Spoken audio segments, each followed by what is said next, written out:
amazing. The remontada we had against Liverpool, outstanding performance from the boys. I think if I'm Arsenal, I'll be worried because this is showing a different Man City. This is exactly Man City we've been witnessing. The start of the season starts now. And I think we're winning the league, man. I feel so happy. I can't believe it. Can't believe it. We're coming for that league. And Robbie knows it. Chris will see it. Today, I think this season might be a historic season for us. I think the way we win the league, I'm so happy, man. It's a turnaround. This who's got his 28th goal for City this season. See? BBC love me, man. They love me. They call me. Mwah! They know I'm making it, man. I'm going to win the league. Mwah! Guys, mwah! See you at the terrace, guys. Hey! Let me do a little dance. Salah, see you at Al-Ahwa. Hey! A little dance, bro. You see this? I used to play like this. We when Santos used to win the league. Have you ever seen the film? Have you ever seen the film about the Air Jordans with Oh yeah. Oh my god. Was that Cal? Cal, you're right, bro. No, you did. Has Cal just collapsed? Did the chair just give up? All my ops stink. All my ops on the t-shirt, they're all dead. I need better ops. Do you understand? Have you ever seen the film? Have you ever seen the film about the Air Jordans with Oh yeah. Oh my god. Was that Cal? Cal, you're right, bro. No, you did. Has Cal just collapsed? Did the chair just give up on Cal? What the hell? Cal, you all right, mate? All right. Bismillah ar-Rahman ar-Rahim. Hello everyone and welcome back to the channel. I hope you guys enjoy our new intro. You get me? That's fantastic. You know, way better than anything else we could play. Big up to all of you guys. Please. Cal's chair's about as good as Liverpool this season. Yeah, Ram was just laughing. Yeah, SN is right there. Ram was literally just laughing. When was that? When did that happen? I don't remember. That was a big that. upstream. Yeah, that was a big upstream. Oh, well, yeah. So that was hard to find, man. So big down. Funnily enough, the one that found it is Tom, but we're not gonna say. Oh yeah, but Tom's on the show. Anyway, big up to all of you guys. Please hit the like button. Please subscribe. Every single one of you, please like the video and subscribe right here, right now. Big up to all of you. Keep getting stuck in the chat. Please keep letting me know your opinions. Keep getting involved. I appreciate you guys always being here, being part of, you know, these conversations and everything. I appreciate it always. All the links to all the channels are in the description. Mike Das LFC. Jamie has Liverpool Chats TV. And of course, you can find Mike Das at Mike Das LFC KMAC channel in the description. So, yeah, big up to all of you guys.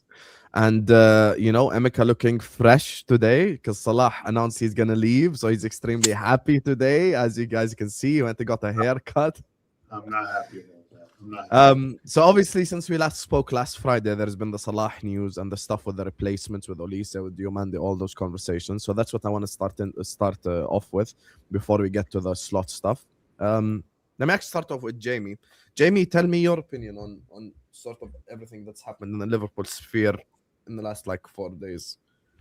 Wow. So yeah, obviously Salah telling the world that he's leaving. I've spoken about it many times, and I'll keep saying it. Like, you know, I think it's right for him to leave this summer. I think it's the right thing to do. You know, for him and for the football club, everyone needs to move on eventually from, you know, players. You don't want to keep players around for too long, and they start turning into the villain, or, you know, their form gets so bad you forget how good they actually were. So I think you have to get rid of players at the right time sometimes, and I do think it's best he leaves this summer. You know, obviously there's always a lot of discourse on Salah. You hear it all the time. You know, I think I speak for myself anyway, because I can only speak for myself. But in my opinion, he's a legend of the football club. That will never change. You know, no matter his form this season or anything like that, he's always going to be a legend of this football club. Third all-time top goal scorer for this football club. I don't think anyone thought that was happening when we signed him from Roma. An amazing professional. I know he's actually got a little injury at the moment, but it's towards the end of his career. But the man was always fit, played every single minute, gave everything for the football club. Obviously got paid rightly as well. You know, obviously he came out a couple of times and spoke about his contract and all that. And, you know, I think he has every right to, because what he gave us, we should be giving him back. Yeah, look, Mo's a legend, man. And that's not going to change. His form this year is, you know, dog poo. I do think 60% of it is him, but 40% of it is the manager playing in him, incorrectly, and the team set her up around him's wrong. But 60% of it's him as well. I think it's just an age thing. Father Time's undefeated for a reason, man. You can look what good one year, and then the next year you can't put it together for whatever reason it is. It's happened to many players. It happened to Fabinho the year before. He was excellent. Started that the next season, fell off a cliff. These things happen. Mane happened to as well. It happened so bad to Mane, he started punching up other players. This happens to footballers, man. So, yeah, look, Mo, obviously, is always going to be a legend of the football club. We've got many legends of the past that we talk about, and now we've got new legends that we can talk about as well. Salah's one of them. Virgil will be one of them, and Alisson will be one of them as well. And they're our generation's legends. Our dads, they had the Rushies and the Dalglishs of our time, and we've got these legends now. So, yeah, God bless Mo Salah, man. He's been a servant to the football club 9 years. Top player. I defend him a lot because everyone just tells me he's a stats. All he does is score goals. Tell you what, if you can find me a player that all he does is score goals, thank you very much. I'll have it every day of the week. You can keep your tech merchants that do nothing and give me your goal scorer. You know what I'm saying? So much love to Mo Salah. And and the rest of the time this month, this buying spaces looked like Bayern Munich and the FBI found him and shut him down because he was telling the truth. It looks like he was telling the truth there. It looks like Liverpool been talking to looks like he's been talking to Olise. If that happens, who knows? Then obviously all the hit pieces stay by the Athletic. Because I'm going to say one thing right now, and this is just Jamie Phillips saying this and no one else on this panel, but the Athletic suck dick. Right? Because the reason I say that, they love Liverpool being in fucking torture. They love it because it gets more headlines for them and gets them selling things. They absolutely love it. So Liverpool going through shit right now. The tickets going up, which I think is a disgrace, but we can talk about that later maybe. And then they come out with these articles to make everyone still depressed. And they don't talk to no one. They got no one in no one's talking to them about anything. They're just making shit up because they're running a narrative because they believe things won't happen like they happened before. And it's just bollocks. I can't stand the Athletic, and people pay for that pile of shit. I could write that tomorrow, man, for free. Do you know what I mean? Fuck them.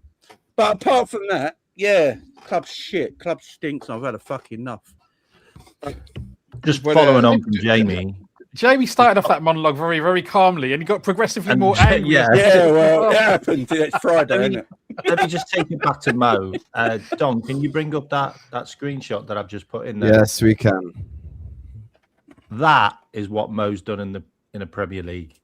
This is an insane against all of those teams, like in the hardest league. West Bromwich Albion and Swansea. That was like 10 years ago. Bro. I know, mate. I know.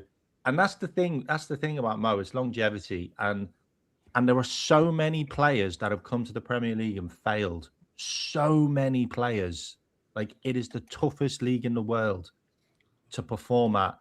And I've had so many arguments and so many falling out with people on many channels and my own WhatsApp and in works and everywhere about like Mo Salah, because for some reason people seem to forget, and we'll just remind you again, the hardest thing to do on the football pitch is to score the goals and assist them. Because if you don't do that, you only get 38 points a season. And that means you're probably going to get relegated. Okay? It's the hardest job on the pitch. And that's what he's done. Relentlessly. I was sat there with my father-in-law downstairs looking at some of the numbers of Liverpool players. We were trying to put an 11 together. And I didn't realise that Ian Rush had played for Liverpool for 14 years. Okay? And his numbers are just insane. Yeah? Mo's only played with us for 9. And he's not that far away. Like, he's only about 3 seasons away if he'd have kept on with his form. And look, Jamie's right. Like, you know, 40%, 60%. Is that 3 next to Burnley? Is I that don't know where you Cardiff? cut it, but the manager this season has really not helped with Mo Salah this season. How has he got the goals against Cardiff, bro? This is a mad. With the FA I can't lie to you. This is actually mad what K-Mac put up right here. Yeah, but look at Because his somebody- record against look at his record against the Big Six. Yo, Yes. who's that club? Who even is that club next to Fulham? Who even is that? West Brom. No, the one next to Fulham, like to the right Oh, of that's Swansea, Fulham. sorry. Ooh. I can't. Is that- That's Below Leeds. can't Low see Leeds one. above Stoke. That's Who even Huddersfield, is ain't it? that? Is it Yeah. Huddersfield? Huddersfield, Huddersfield. yeah. I think it's Huddersfield. Weren't they in the league for like 1 year, bro? Like, Yeah, and he just That's destroyed him in 1 year. But look at his record against the Big Six. That's what I love about Mo, yeah? Because the whole thing about everyone calls Mo a stat paddy, yeah, drives me nuts. He's a big game player. Look at his record against Well- Big Six. That's ridiculous. If Mo was born in Europe, I think that there would be that people would look at him very differently. Personally, Mohamed Salah is the greatest player in the history of Liverpool. I don't care what people have to say about Kenny Dalglish or Ian Rush. Ian Rush was playing against guys who would smoke cigarettes during halftime. It's that simple. That's just the way that the game was. These guys were drinking beers in the locker room, or during the game. Like it's not a slight. It was a different game. But we live in the most competitive era of sports in history, right? There's guys who get hired by the club to tell you the exact calorie amount and the macros of everything that you can eat. Everything that you do at an athletic level is measured now to like literally an atom. And Mohamed Salah in that era rose above everyone else. Not to mention last year solidified that, again, it's no slight to Firmino or Mane, but last season cemented him above all of them because he did it with them. No, I know that, but he did it with them and he did it without them. But to me, listen, this season, I think Jamie hit the nail on the head. I don't have it as 60-40. I have it at more 80-20. But 80 being on Slot and 20 being on him, because I haven't seen anyone work on the right side. When we put 3 up top, I have not seen besides Jeremy Frimpong. But even when he's there, he's only effective when he's playing as a fullback. So no one who is occupying the right-sided forward position has done anything of use to me on any consistent basis this season. And when Frimpong has been useful, it's been as a fullback doing the overlaps. So I give him a little bit of a break. He's been dreadful in front of goal. He's been a shadow of himself in front of goal. He doesn't finish chances. Against Galatasaray, he missed 4 opportunities. He should have had 5 goals. If we're going to be real, Mo Salah should have scored 5 in that game. But regardless of that, I do think it's the right time. Big up to him for leaving on his own terms. Big up to him for getting one at Fabrizio Romano, because I fucking hate him. And Mo released it himself. He beat Fabrizio to the punch. He said, screw this dude. I'm going to tweet it myself. He's not making money off this. Big up to Jamie Carragher for dropping that stupid video of my top 5, and it doesn't even name Mo like the day after Mo announces that. Jamie, we love you. You're the biggest scum on the planet. Carragher. Yeah. Carragher, Jamie, Carragher. Just to make sure. But listen. I'm not really upset that he's leaving on a free. Like at the end of the day, this guy gave me 9 years. This guy turned Liverpool into a behemoth. And if this was the easiest thing that the club wanted to do, like, would it be nice to get 40-50 million for him? Sure. But Mohamed Salah is the last player on the planet I'm going to have any sort of negativity towards. I'm happy for wherever he's going to go. I will be a supporter of. And listen, when it comes to the club, it's exciting because I'm pretty sure Arne Slot is still going to be here to my dismay, to my disapproval. We'll get to that in a bit. We'll get to that. But this is about Mo, because I can't wait for next season for us to run the same formation, to put another guy there, don't care what his name is, and to watch that guy fail. That way it'll validate everything that I've said about Mo this season. I can't wait for us to have another attacker in this system who's going to fail in that position. And then we can stop this nonsense and all of this ungratefulness towards Mo this season. And yeah, bro, we move. It is what it is. Players are players. It's a part of the game. It is. I mean, Mo Salah's the reason why I really became a hardcore Liverpool fan in the first place back in 2017. You know, I was just a casual college guy, and then I'm like, yo, this Egyptian dude is fucking sick. And I already rooted for Liverpool, so I was like, I might as well just tune into everything now. And I'll never forget that first season where he broke the record. I'll never forget watching that piece of shit Sergio Ramos drag him down. If he doesn't go down in that game, I truly think it would have been a completely different outcome. And I'll never forget him lifting the trophy. I'll never forget his goals against Roma in the semifinal. And I'll never forget that goal against Manchester United. Sitting on my couch, watching that in that December, one-on-one with the keeper from Allison. I mean, just memories galore with this guy. He's probably, in my mind, he's the best winger of the modern era. The numbers alone, I don't care about your eye test. If football was about eye test, then charisma would be on Mount Rushmore, but it's not, right? It's about longevity. Right. It's about numbers. It's about how efficient you are. It's about how you are as a baller. Not to mention, he sat down Lissandro. So I don't want to hear it from a single United fan. He literally shit on you in that. Did when he sat down Koulibaly as well in a Napoli game? Yeah, I just I don't want to hear it. Everyone bro, Griggs will sit here and tell me that Mo Salah can't strike a football. I'll just be like, bro, blow it out your ass. I don't. You know care. what? You know this whole eye test thing when they say Salah's not good to watch on the eye. Watching a man score 40 goals every season, yeah. If that's not good on the eye, then you're watching the Do you realize?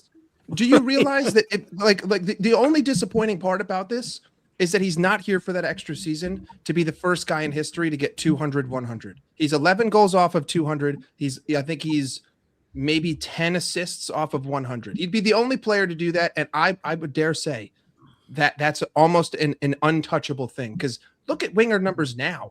How many wingers do you see in the Premier League even getting 10-10? How many? Seriously, Mo's already got more GA than Saka and Palmer and Rodgers this season. So it's not what wingers do. It's just in less than 10 years, K-Mac. Just he did that in less than 10 years. This season. Yeah, in less than 10 years. What was it? 189 goals and 90 assists or something like that. And he's not even a striker. Get out of here. Chat, get out of here. Keep on talking about the eye test. Go and watch some of his videos because there's enough on YouTube now after this show. They're 40 minutes long of Mo just scoring. There's one about the Champions League where he scored 50 goals. It's nearly 20 minutes long of him just belting it in the net. If that doesn't excite you, then I don't know what does. I think people forget how techie Salah was in his younger days, man. It doesn't mean anything. When he was in the problem with people when they talk about technical ability, what they really mean is dribbling, right? But there's so much more to technique than just dribbling. When you take a ball and you pass it into the opposite corner of the net, that's technical ability. That is technique. That is not striking power. Yeah, all of these things are but they just want to talk about dribbling. And it's really bizarre. Anybody who knows anything about football, who's played football to any degree, even if you've just played Sunday League or something like that, knows that technically it's not just dribbling. It's a really bizarre conversation. I don't even entertain it, to be honest, because it's just ridiculous. I don't think that anyone who says that has ever actually struck a football with their own foot like it was a piece of butter. I don't think they've ever actually caught a football sweetly. They just toe it, right? And they just stub their toes. They have no idea. It's like golf. You have no idea what it's like to flush something. And for a guy to be able to do that with even the outside of his boot, off balance, facing the wrong direction, you name it, Mohamed Salah, that Watford goal, that Manchester City goal where he literally sat down 3 guys, he did that in back-to-back weeks. What are we talking about here? Doku is technically, you would say, a better dribbler than Mo Salah, right? Who would everyone rather have in their team? Mo Salah. Mo, of course. I don't even think this is not even a debate. Who's the Saint Maximin? He was great on the eye. Yeah, everyone used to watching him play because he was just nuts. Yeah, man couldn't hit a barn door. Hey, just quickly, big up to Said for the raid. Big up to Said for raiding us as well. Appreciate you, Said, for the raid. Big up to everyone locked in. We got 800 people in the building. I appreciate you guys. Please hit the like button, subscribe. And Rax hit the nail on the head there. when people say technical ability, it's usually in reference to dribbling, like, or just looking nice, basically. I think it's more aesthetic than anything else. At the end of the day, I've always said this with Mo. If Mo had Hazard dribbling, that's Messi. It's literally Messi. Like, if I give last season's Mo, take last season Mo, yeah, 47 GA, give him Hazard dribbling, he would get 60 GA, 65 GA. That's Messi numbers. So it's crazy for me to have Messi expectations of Mo. He ain't Messi, bro. We know this already. Oh, breaking news, Mo ain't Messi. Great. He's not the greatest player in football history. We know this already, Habibi. Like, we all agree he ain't Messi. But, like, the thing is, for me, is when people do this whole, like, technique debate or whatever, I feel like people always overdo it as well with Mo, because by definition, no one can have like the most big chances created in the league. Forget assists. No one can have the most big chances created in the league 3 years in a row and just have no tech whatsoever. And this is without him taking set pieces either. This is without him taking corners. Like, let's not forget, probably if he took corners last season, probably would have broken the assist record, by the way. He didn't even take corners. Yeah, you know, so this is him just getting assists. Like the guy, big up Monts, who was on my channel yesterday. The guy was doing up Trivela assists, and he was putting in crosses, and he was doing the Quaresma stuff. His assist to Mane away at Watford, halfway line, curve ball like this. Like this is not someone who's bad technically. I think Mo at his pomp, at his prime, is probably just a very good dribbler. He was never an amazing dribbler. He was never an elite dribbler. But my problem is when people say he's a like crap dribbler. He ain't a crap dribbler. But now when he's lost his pace and his power, obviously he finds it difficult getting past people, which is normal. But yeah, I think now that he's gone, he's gone. Go on. No, I was gonna say, like, I think it's almost a pointless argument as well. Like, you don't have to be him not being the best dribbler ever doesn't invalidate his legacy or the player he is in any way. Like, there's different players. Not every great attacker was a great dribbler. So I think the argument's kind of tired in a sense and pointless. I think for me with Salah, obviously as everyone knows, I expected this to be his last season before the season started. But I think when you come to the end of a career, obviously he's going to keep playing, but the end of a Liverpool career like Salah's, I think it just puts into perspective not only what Liverpool's losing in the player, but also what the league is losing. And I think that's what we're seeing across the board, where we're having combos now where it's like Salah has still scored more than Saka and Palmer and all these young guys. And I think that just highlights where Salah stands like a step above everyone that he's competed against in the league, and everyone that's coming is just that elite mentality. And I think that's the main thing that I'll miss from Salah is I feel like he was the sort of player where if we're up 2-0 or 3-0 at halftime and he hasn't scored or assisted, you just we're not finished. Like, the stats on the board aren't finished for Liverpool. Salah's somehow going to get on the board in this game.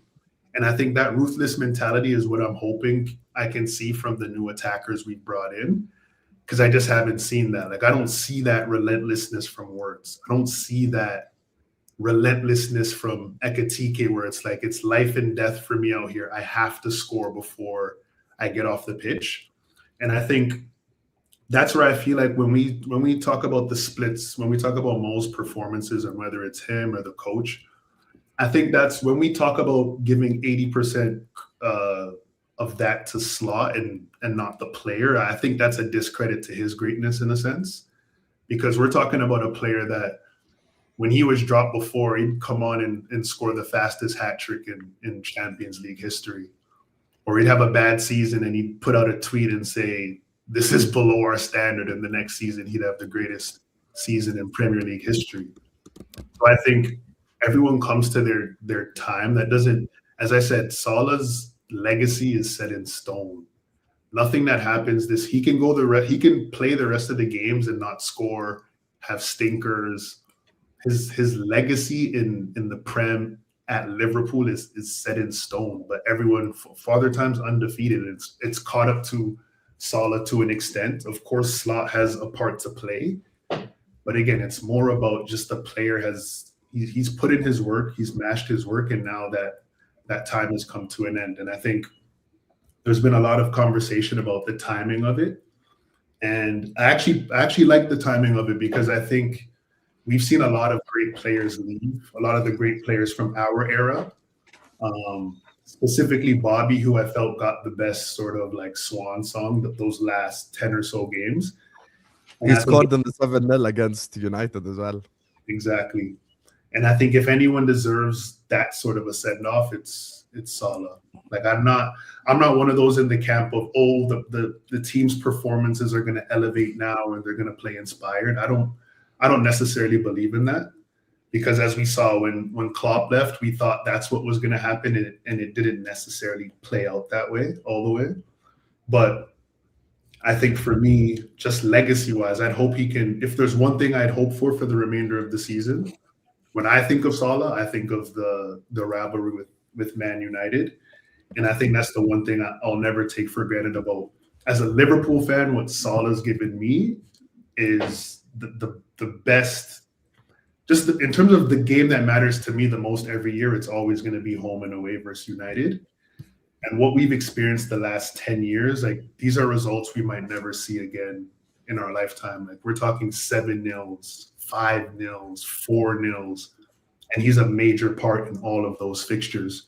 So I think you can't take that for granted as a Liverpool fan because, I mean, United, like it sucks to say, but that's the only team that has a winning record against us. So it's a fixture that matters, and it's a fixture that he made his own. It feels like since the 7-0, we've really not had a lot of luck against them. Like I feel like we used all our cards on the same night. Yeah. You know, it feels like almost since that game. Have we even beaten them since that game? No, I don't think we. We did at Old Trafford slot against Ten Hag 3-0. Yeah. Yeah. My favorite. And then he told Manchester United how to defend against him next time. Yeah. No, my favorite has to be when Ronaldo's there 5-0. That's so because you know what made that the best one? Liverpool fans started singing Oli's name. For me, that's the ultimate sign of disrespect you can see in Premier League history. If you go to Old Trafford and you're singing the Man United manager's name as Liverpool fans, I'm sorry, that's just like you have killed them. Curtis Jones was a lead that day as well. That was when Cristiano wanted to kick him. Like when he started kicking him when he had the ball. That for me was an unreal. Yes, with Ronaldo in the team. See, even the United fans know. Hey, big up Streets. He's a United fan as well. He remembers that. That's for me was incredible. Didn't Ronaldo score a goal and it got disallowed? Got disallowed. But that's what I mean. Like that's the biggest fixture for it is for me. I'm sure it probably is for most of you as well. And I mean, we've had nights out that are going to be remembered for generations. My favorite thing is how every year now, because I remember at the time United fans were like, "Oh, this fixture means or this result means nothing. No one's going to remember it." And like clockwork, every year when our fixture is coming up at Anfield, the 7-0 comes back, all the highlights come back.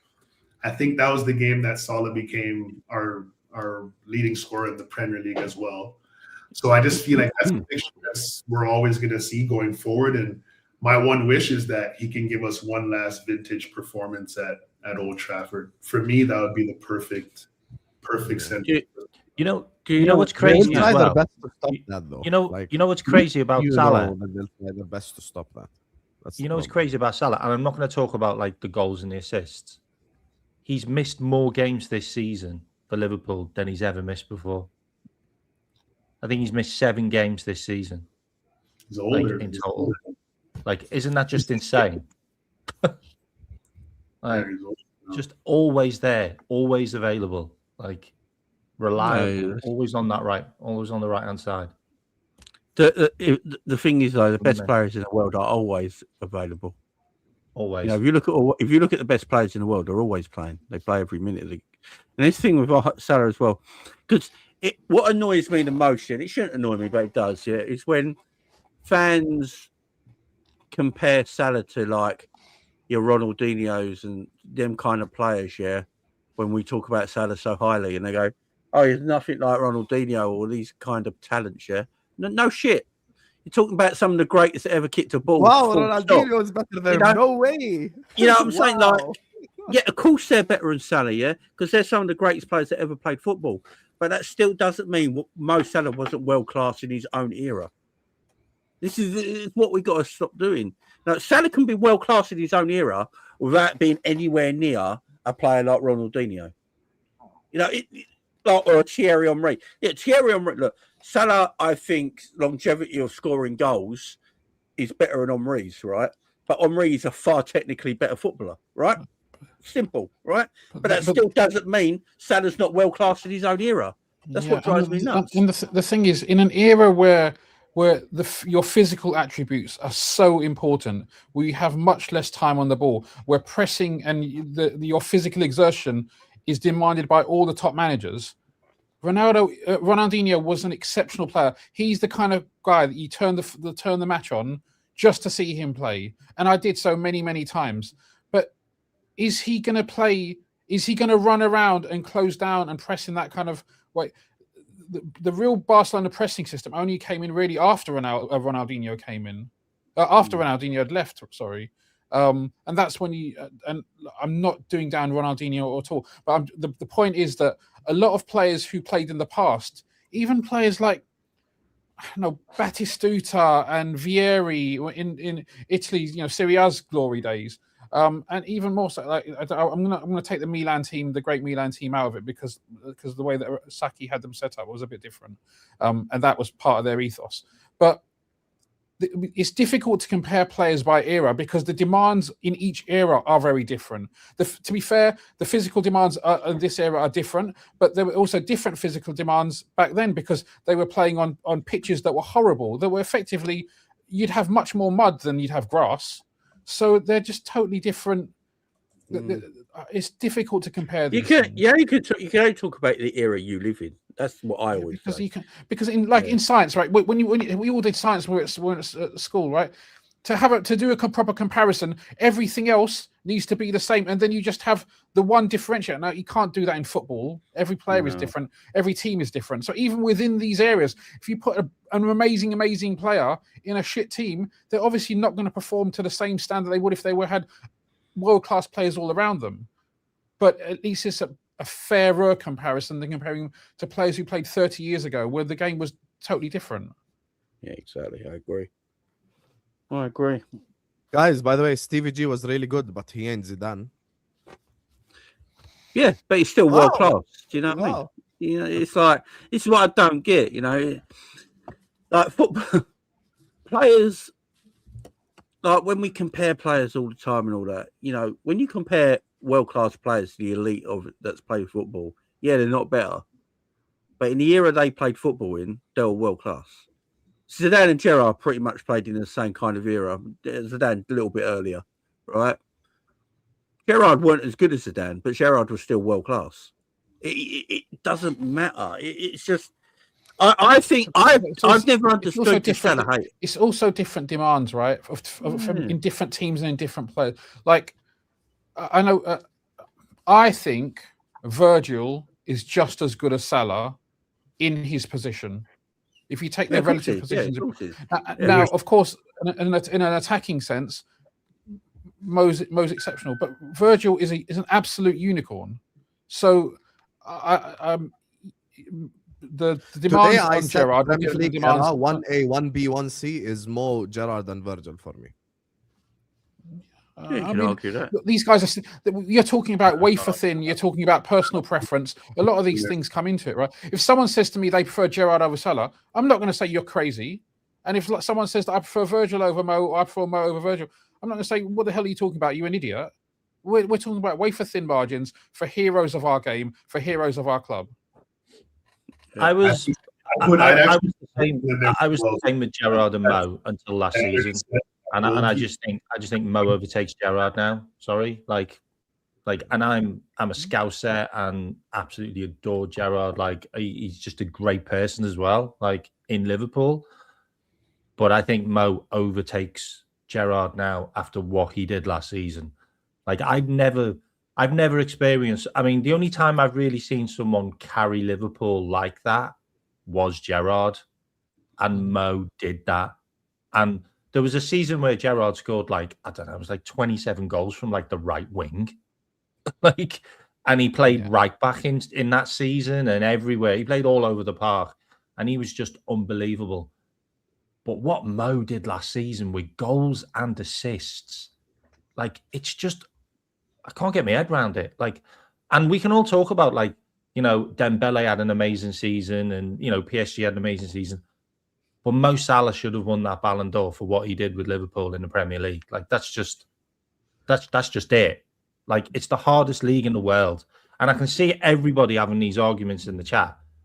And I don't know how good Mo could have been if he'd have gone to Spain. Like, we just don't know, because Luis Suarez was amazing for Liverpool, went to Barcelona, and then went on further. Like, and then he went to Atletico Madrid and won a league with them. Like, you know, and you don't know what Mo could have done if he'd have gone to a Real Madrid or a Barcelona. Like, you genuinely don't. Like, he could have doubled what he's done for all we know, because I'm not saying that league's easy. Well, not even that, man. Look, but it does. We don't know about City. We don't know about City's situation, right? We don't know about the whole 1-1-5. But in any other era, will you be walking away with four Premier League titles? Maybe a Champions League here or there. So yeah, anyway, missed out on like 3 trophies by 4 points or something. Like, it's crazy. Listen, the difference between Mo and Gerrard is that Mo never slipped. But my bad, Emeka, go ahead. No, I was saying, I think Stevie, like, I'm not involved. You just did Not that, involved. I'm not involved. bro, I will take the fucking smoke. Bro, there is. Like, it's it goes Mohamed Salah, and then it goes the length of Europe, and then it's Steven Gerrard. Mohamed Salah is in a different he's in a different time zone than Steven Gerrard. I'm sorry. I'm not, like, I will go to the ends of the earth with, I love Stevie G, but Mo is a level above everyone. It's not even a debate. Numbers alone, 360 plus GA. I don't know. Not even levels. I wouldn't say levels, but I think you could say he's had a better. He's obviously had. You could say you could argue he's had a better career. I don't think you can argue that. This isn't about technical ability. I'm saying. This is about. I'm more so the next point of, like, the carry job. I don't think you can compare last year to anything Gerrard did. Like, that's not an equivalent carry job in any way. Like, that team we had last year had 4 or 5 players on the team of the year. How many players did Gerrard play with that were on team of the year? Like, it's not terrible. Gerrard's carry job in 05 was better. I agree. Because that carry job was just like, listen, I know people, like, if I'm doing this stream with a rival fan, he'll go like, yeah, but Dudek made that save and blah blah blah. No one cares. Okay, we're talking about, like, it's a team sport, ain't it? Shit happens, you know.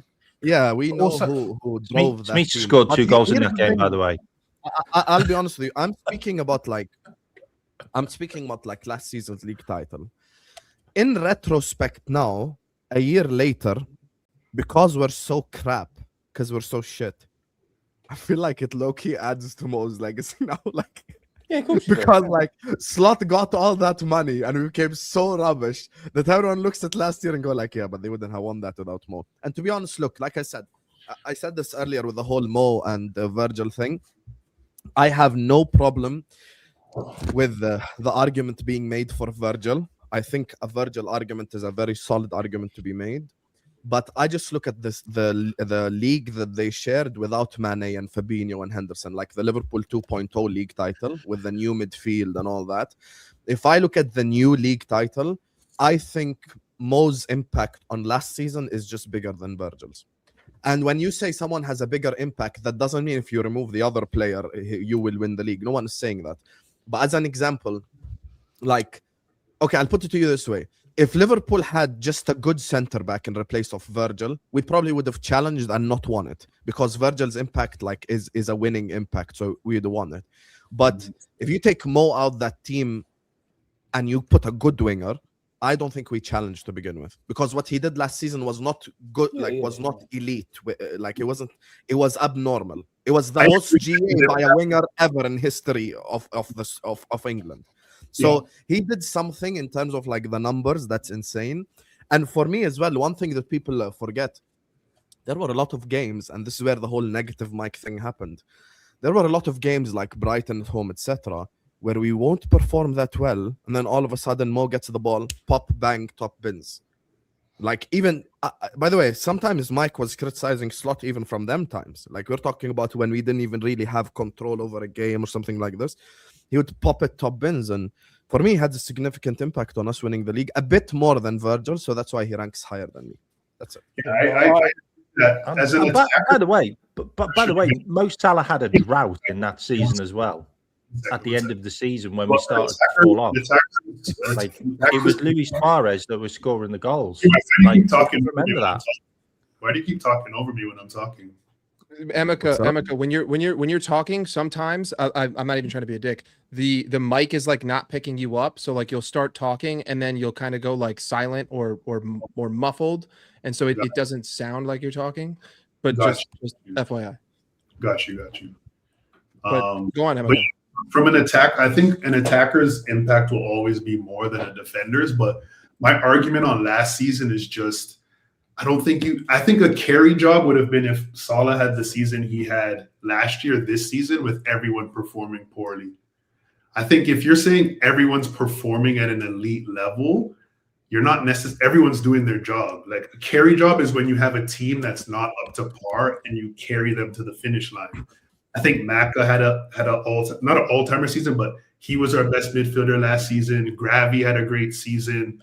Kanate had his best season in our I don't think Mo carried us last year, by the way. I think he carried the attack, not the whole team. Yeah, exactly. He carried the attack. I agree. Actually, have Hope, who is not even big up to Omar, who actually sent me this video earlier. He did a good video. Have Hope, have Hope put up a video. I'm gonna play it now on the channel. It makes a lot of sense. Yeah, he's actually not even a Mo fan, by the way. Have Hope. Like he don't even like Mo like that. But I'm gonna play it for you guys. He actually compares the impact of Henry and Mo, and he says like Henry is a better footballer and everything. But I'm gonna play it now. He actually gives a great breakdown on Mo's impact. Give me a second. I'm gonna find it. Here, found it. I'm gonna send it now and play it for you guys. By the way, Mo literally has dragged himself into like an all-timer conversation. It's at the stage where if I tell like a United fan Mo's better than Ronaldo in the Prem, he wouldn't feel offended. And that for me like is an accomplishment to these United fans anyway. Okay. Let me just play it. 1 second, please. Here, found it. He breaks down the impact of Mo and Henry. And big up to Have Hope, because I think he gave a very good explanation, in my opinion. For me, Thierry Henry is still the greatest footballer in the Premier League. Keyword, footballer. You can make an argument that Salah is the best attacker in EPL history. An offensive weapon in terms of goals and in terms of goal scoring and creativity. Salah might be the best. You see, Henry has the goals, the assists, the dribbling, the types of goals that he scored, the way he played the game, his technical ability, the magical things that he did, the amazing moments he had. Henry is a superior player. He's just a better football player overall. That he simply is. But in terms of a consistent attacker, last season, that team that Salah had last season doesn't even come close to most of Henry's teams. So what Salah had to do and the load he had to carry, Salah did more with less. Henry is a better player. Henry is a superior player. But Salah achieved more with less. Yes, and the other thing as well, by the way, with Have Hope's point, this could also apply to Ronaldo. This is the thing. Mo said this. Judge Mo said this last year. Like Ronaldo had Berbatov, Rooney, blah blah blah. Like he had Salah even banging in 20 plus goals. Tevez. Mo did it with all due respect with Diaz, Gakpo, Nunes, and RIP Jota. Like as a supporting cast compared to like Bergkamp, Perez, Lomberg, and compared to the one that Ronaldo did it with. It's you know what's wild? You know what's wild? Bring that tweet up. He did that. He said that the year before, and then he went and done it. Like, who does that? Who but Carragher says say that and then go and do it? But Carragher said Salah don't that's care the about guy. fans. That's the guy. For me, I mean, I'll be honest Posted with about you. it the year Saying before. saying this, and then doing it the year after, like people need to understand. Like footballers Sorry, will see man. these. That's tweets why and he goes everything. above Gerrard for me.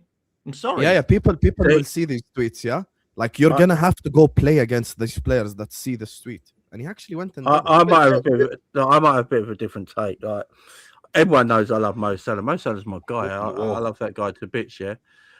But for the last 8 years, I believe Virgil van Dijk's been Liverpool's best footballer. And that's just my honest opinion, because I've seen Liverpool with Mo, Bobby, and Salah without Virgil, and it's not the same. It's crazy. And that's, but that still doesn't mean, in my opinion, Mo Salah is not a legend of our football club and a world-class footballer. We're talking about margins. But we're talking about the finest of Listen. margins, yeah. And Margin. I just feel like what Virgil done for 8 years, because he's a centre back.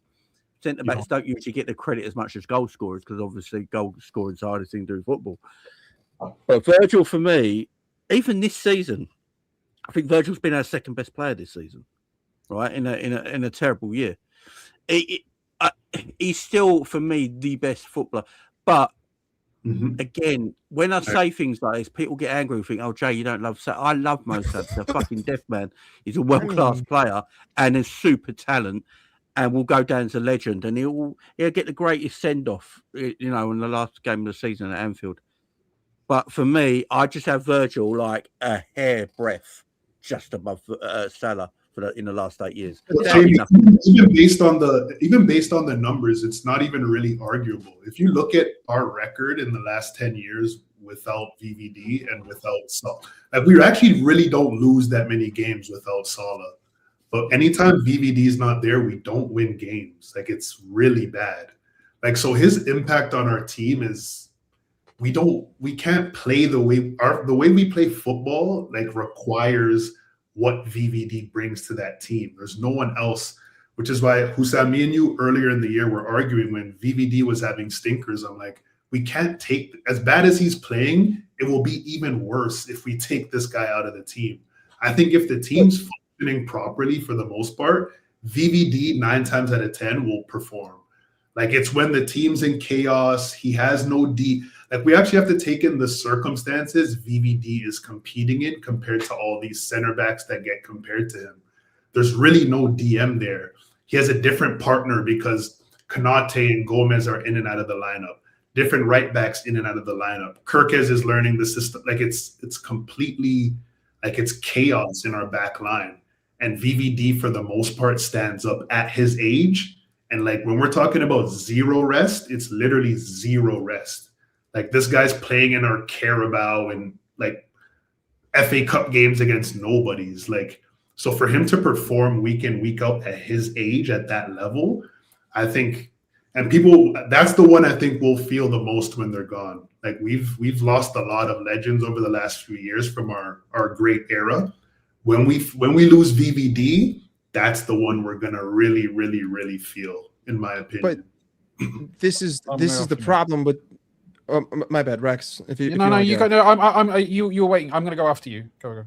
Sure. But the only point I wanted to make was I agree, Virgil is more important. But I'm also of the mindset that the midfield and the back line. I mean, to be honest with you, the midfield matters the most in my eyes. The front line does not matter the most. It's the midfield, then it's the defense, then it's the front line. Because you can't control a game without the midfield, and you can't not concede goals without a good defense. Everyone can score goals, but if you want to have that conversation, it's like, well, then, look at Alisson. Like, I don't win the championship. I don't win the Champions League without Alisson denying Messi three separate times at home. Not to mention all of those 1v1s, not to mention all of those goals Messi scores against anyone else. And you could say the same thing over and over. So my problem with these conversations is it's impossible to come to any sort of objectivity here, because everything is based subjectively on what you view. Like if you tell me that you view a footballer and you're like, I view his skill the best, I'm like, okay, that just doesn't make any sense in my mind. Because to me, it's all about efficiency, right? Like, look at it, like if you look at like World War II, the Allies didn't win because of skill. They won because of logistics. They won because of the things that don't, the unsung properties, right? It's the same thing with football. Like Virgil van Dijk's, everything he does goes unsung because we all take defense for granted. Like, no, that's not the glorified part of the game. No one looks at a tackle and goes, "Oh, that's the moment." We don't watch a tackling highlight reel. When's the last time you watched a highlight reel of tackles? You've never seen that in your entire life. You watch highlight reels of goals. You watch highlight reels of assists. That's just the way it works. But, to me, it's like the whole Salah Henry thing or the whole Salah Eden Hazard thing. Brother, Mohamed Salah put up 46 GA while Eden Hazard was smoking cigars and eating paella in fucking Mallorca. Like, this isn't even a conversation. They're the same age. I'm not having it. Eden Hazard weighs 220. The guy can't even touch a football anymore.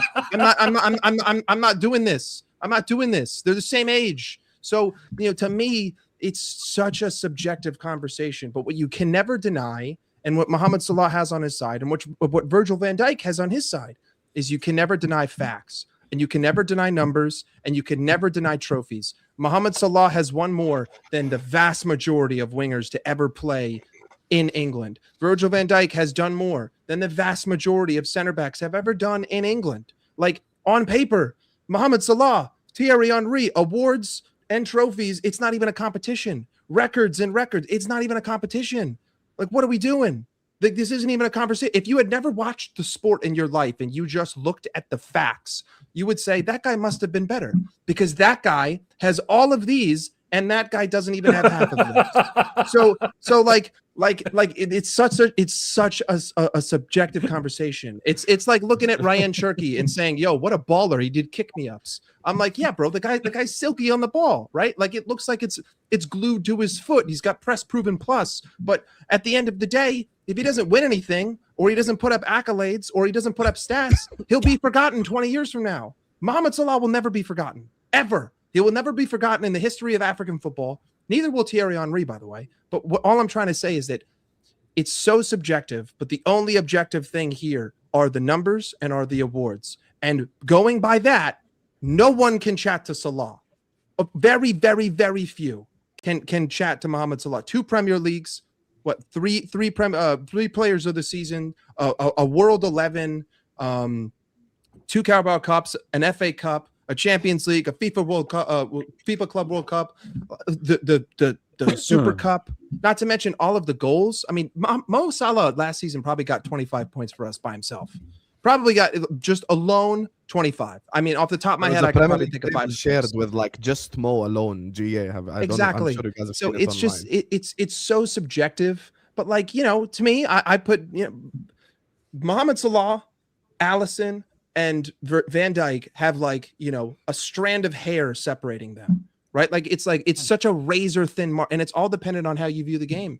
If you think defense is more important, then maybe you put Virgil. I mean, I remember when Virgil went down, and I had to start Ozan Kabak and Nat Phillips, and I needed Alisson. Remember, Alisson is the one who got us into the Champions League that year, right? It was the goalie. So it's different strokes for different folks. Yeah, but that as an example, like I think when you're nitpicking, and I agree with Jamie, it is definitely nitpicking because you're talking about greats. Like, with all due respect, if this was legends. a Mo, if you're talking about a Mo Fabinho argument, it would be a lot easier to argue for Mo. But Husam, even with the greats, like it's about, you're talking about in the Premier League. How many seasons did Ronaldo play in the Premier League? 5, 6? Yeah.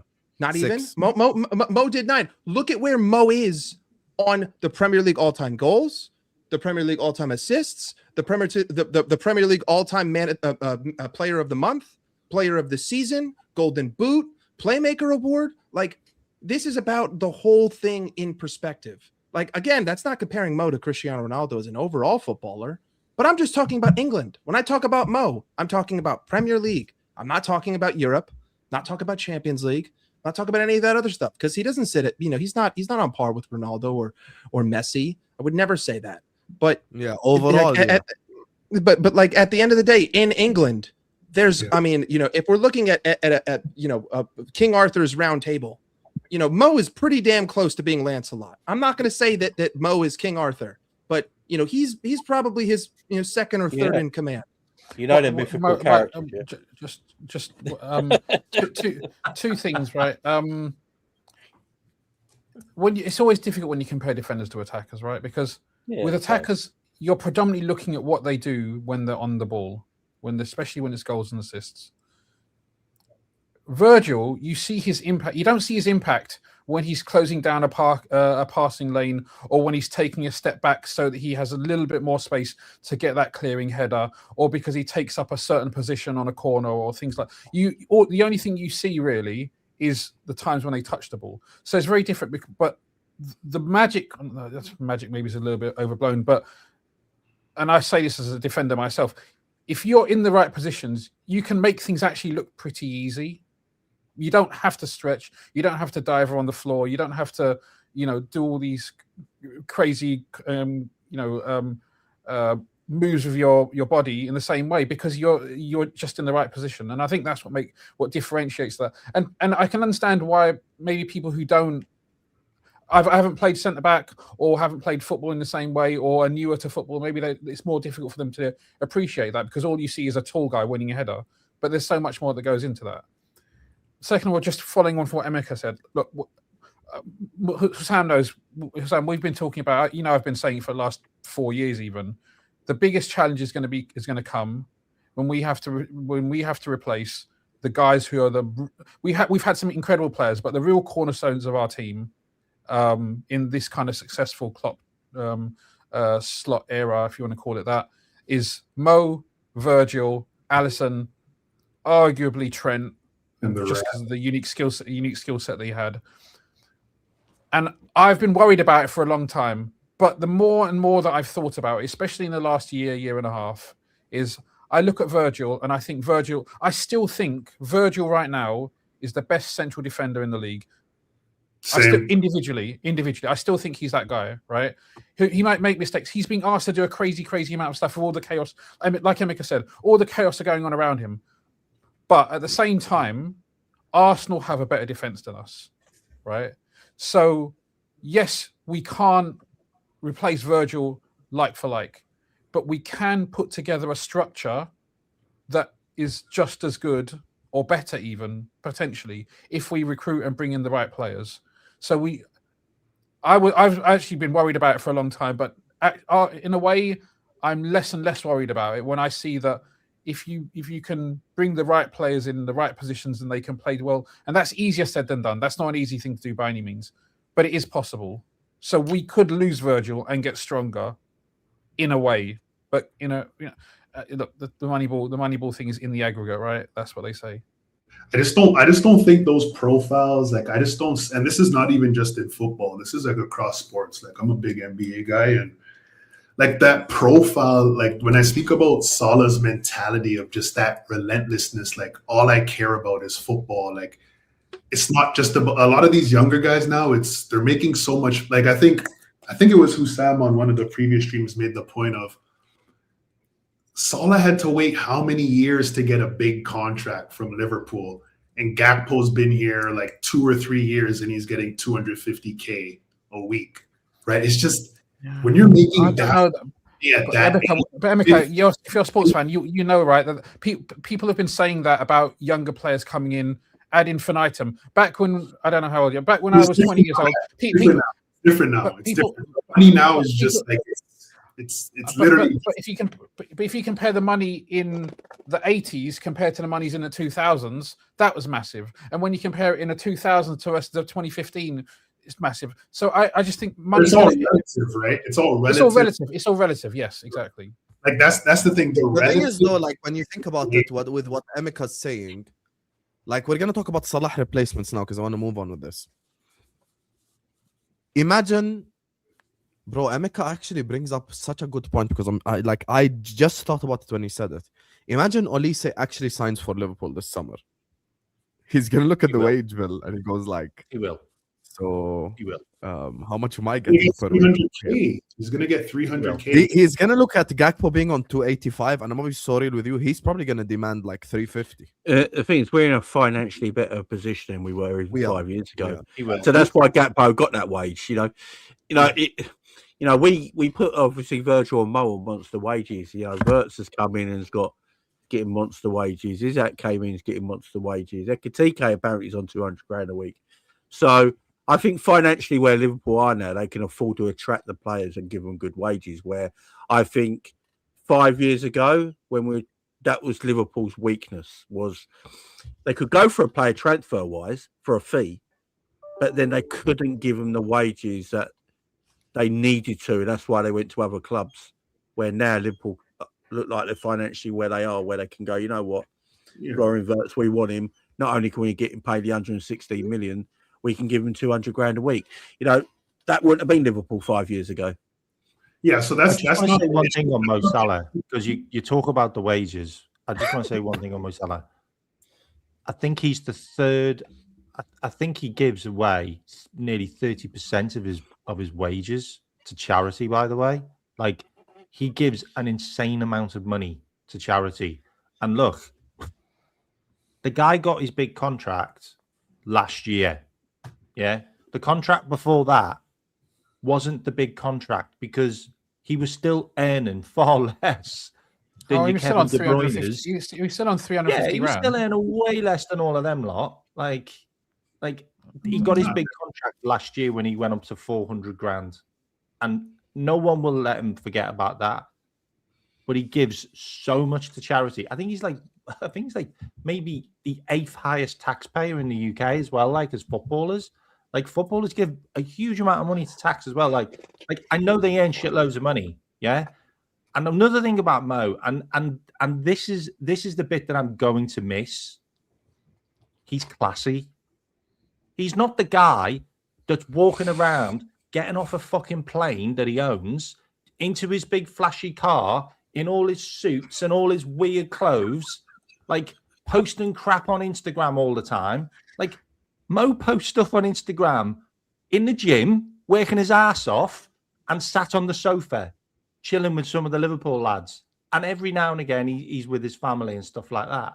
Like all those that's pictures, classiness we need stuff back. makes sense now. Like, and Liverpool is becoming a bit of a it. fucking with all of the stuff that's being posted around. Like it is becoming a little bit of a like prima donnas. Like, did you see Soboslai tipping up in his Lamborghini with his weird suit? Like, I'm just like, guys, like, make it low key, man, because you're shit right now.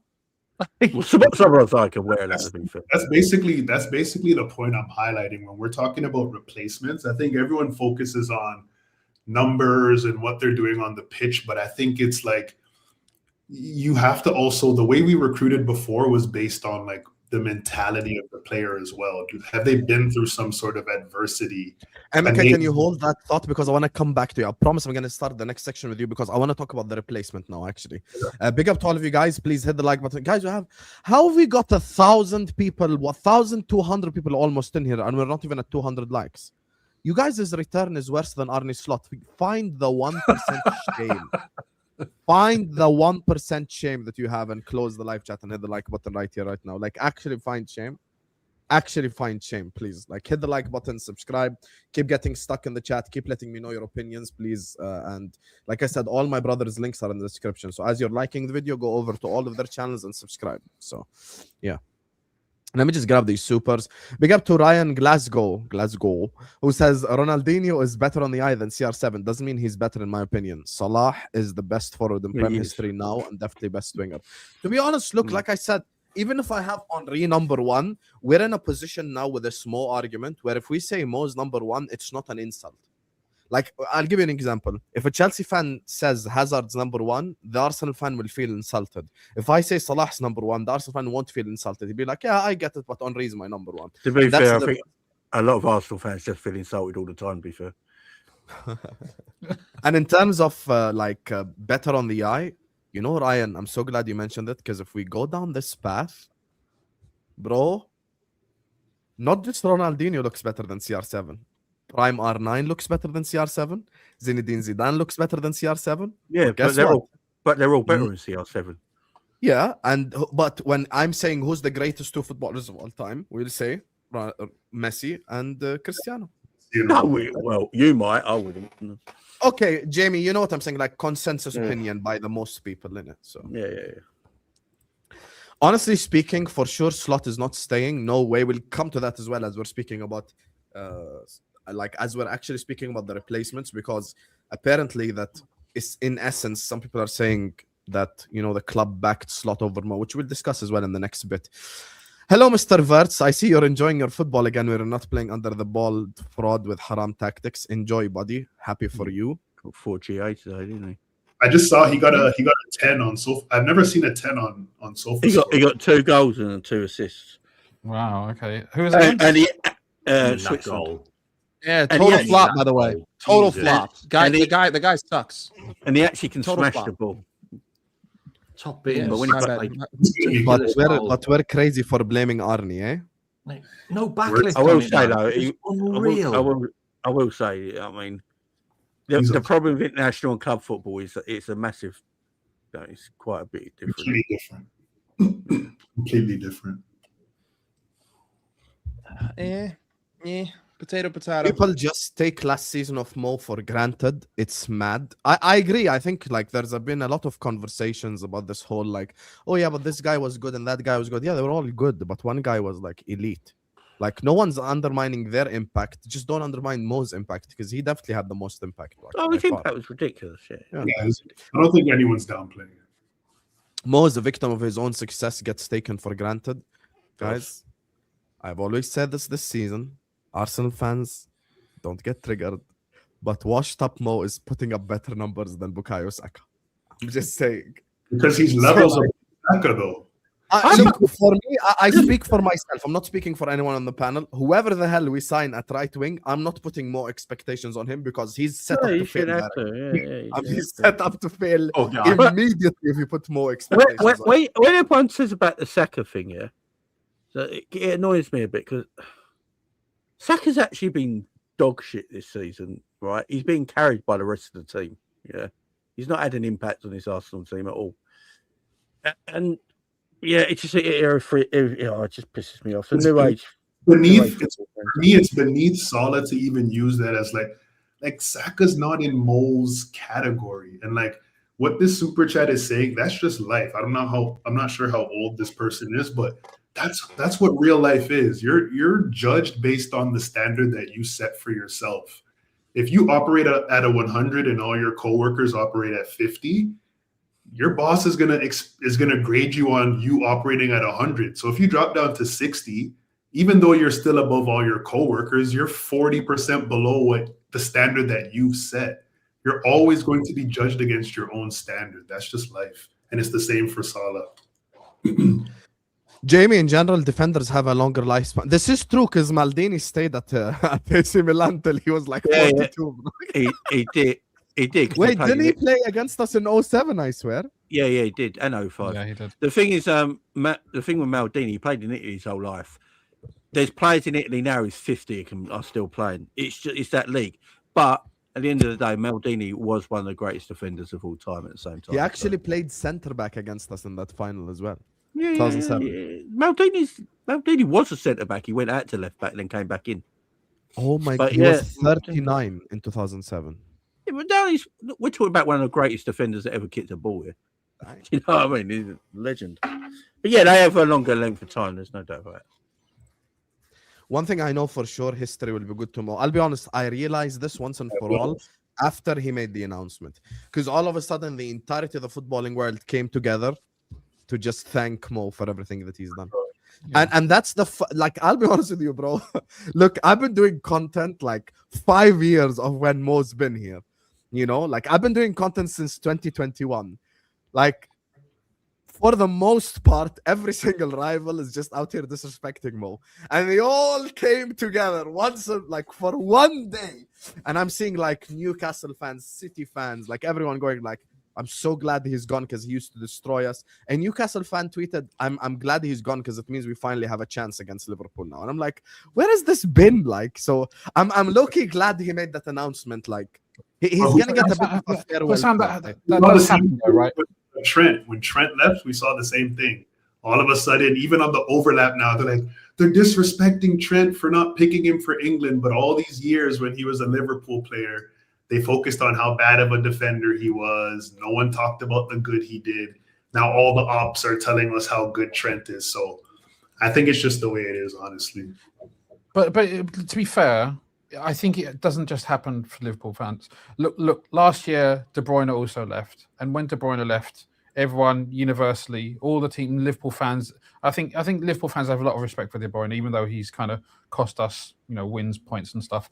I think pretty much there was a universal praise for him. So I think when you have these truly elite players call it a day, or at least call it a day in the Premier League, I think you get grudging respect from your rivals because they know that player has been a thorn in their side for 5, 6, 7, 10 years. They're glad to see the back of him, but there's respect there. Rand, we got to realise, the Premier League are losing all their legends now, they're all going, right? For the last 5 years, all these legends, these quality world-class players, the Hazards are going, the Salahs are going, the De Bruyne's are gone. They're all slowly disappearing, And what is left? De Bruyne. What do we have left in the world now?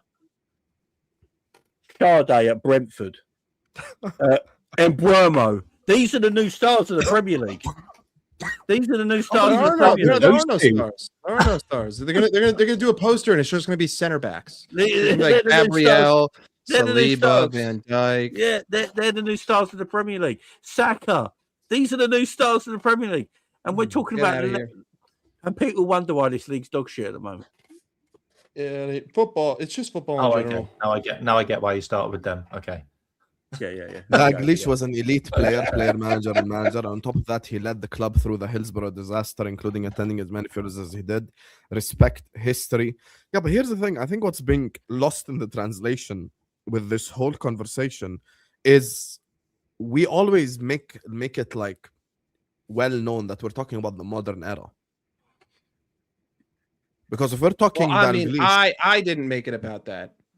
He might be addressing me because he said respect history. I'm the one who said that's a lot. And I mean, again, like you said Gerrard slipped. You didn't say anything about that. No. But my thing is when we're having these conversations, and the same thing on Kopish and the same thing on this channel, we're not talking about Liverpool like all time. Because Liverpool all time, then the whole conversation changes. Then it goes like Dalglish, Gerrard, Mo. Blah, blah, blah, like something like this. But for me, when we're talking about modern era, it's a different conversation because Dalglish didn't play in the modern era. Yeah, we're talking about the era we're watching. Yeah, I have to be judgmental on what I see and what the games that I've gone to. Like that's what I'm judging it on. Like I can't judge it on on the team that won the league loads of times. It's like a 25-year-old fan putting Pele as the greatest player of all time. When did you watch him, son? Do you know what I mean? It's like, I mean, just like, have you watched those highlights before? Like, have you watched highlights of games from the 60s? I mean, literally, like, what are we talking about? Games from the 80s? Like this isn't the same sport. Like these guys, Mike. Some people think. Some kids out there today will probably think that Sylvester Stallone was a goalkeeper because they saw him in that movie. Right? Hey, listen! I watched that. What's that?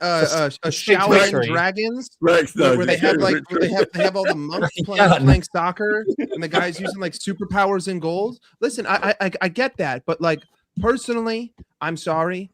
There is just not a I think 1990 is really like the latest I will go, but post 2000 there is not a conversation for the greats of now compared to then. Like it's a different sport. It's different competition. It's a different world. It's different science. It's different medicine. It's different recovery. But that isn't to say that those players couldn't be. But I mean, I'm just gonna be honest. I don't know if George Best is George Best without all the alcohol and drugs. I just don't think that it's like to like. So and could these players have survived? And you're saying his liver played better when he was pissed. So listen, all I'm saying is that he had a sharp fall off. But when he was on fire, I mean, bro, I don't even know if that guy remembers. Do you know? Do you know? Because obviously my blood father, who I have not seen for about 36 years now, right? He was actually a Man United fan, right? And when I was born, they wanted to call me Callum after Callum Best, George Best, because he was a massive George Best fan. But that's when my mum divorced him. So big up my mum. Big up Mumsy. And then my stepdad came in, who's actually a Liverpool fan because he was from Liverpool. Came down south, met my mum, and there you go, job's done.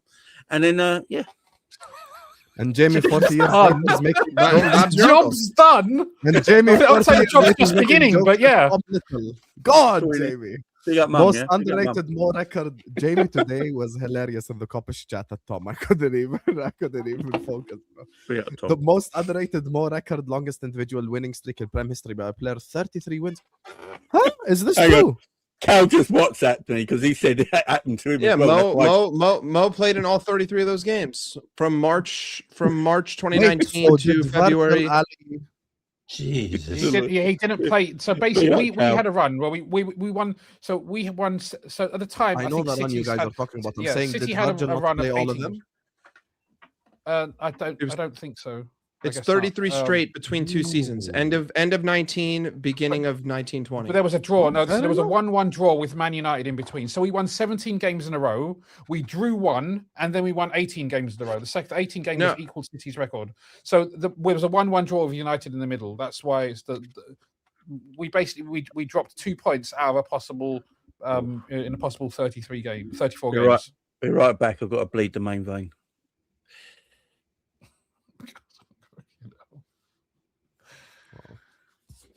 But yeah.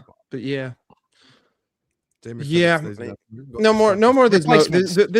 this Mo conversation can go on for the next 1,000. Oh no, he's years. bringing up the super chat, so they're talking about Mo still because they're in the super. I know. At I least know. Mo is gonna get the credit he deserves. Also, can we lock Kara in a room and force him to watch Cody Gakpo comes? You could just lock Kara in a room and leave him there. Yesterday, Monts said the funniest thing. He was like, "Loki, when you think about it, Cody Gakpo has the best job security in the world. Watch this, yeah." Mo's gone in the summer, Chiesa's gone in the summer, and Rio's too young. Gakpo sat there going like, "Yo, you can't even sell me.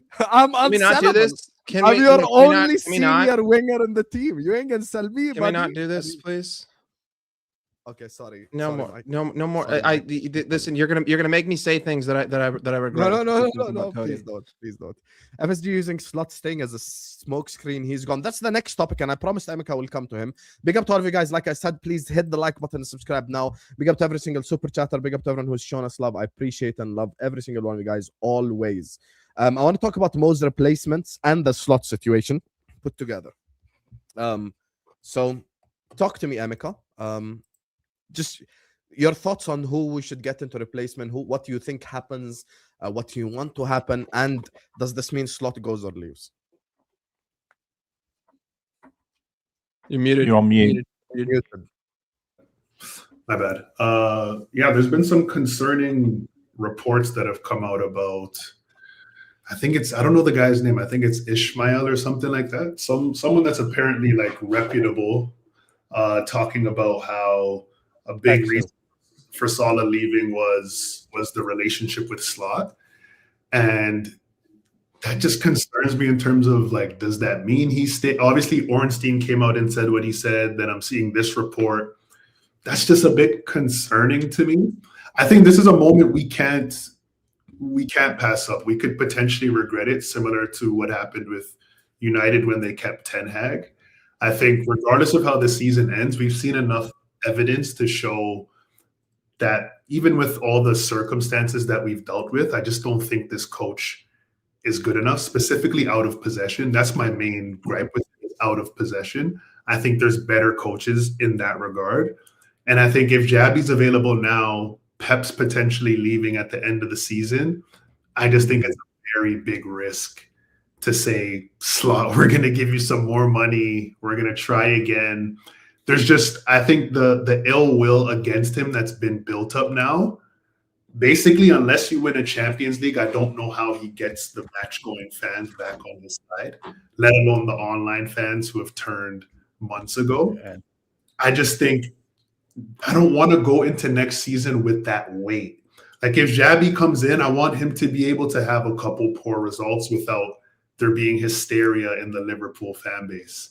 Because the minute we drop points or the minute anything goes not perfect, there's going to be that same hysteria because the trust is just not there with Slot at all.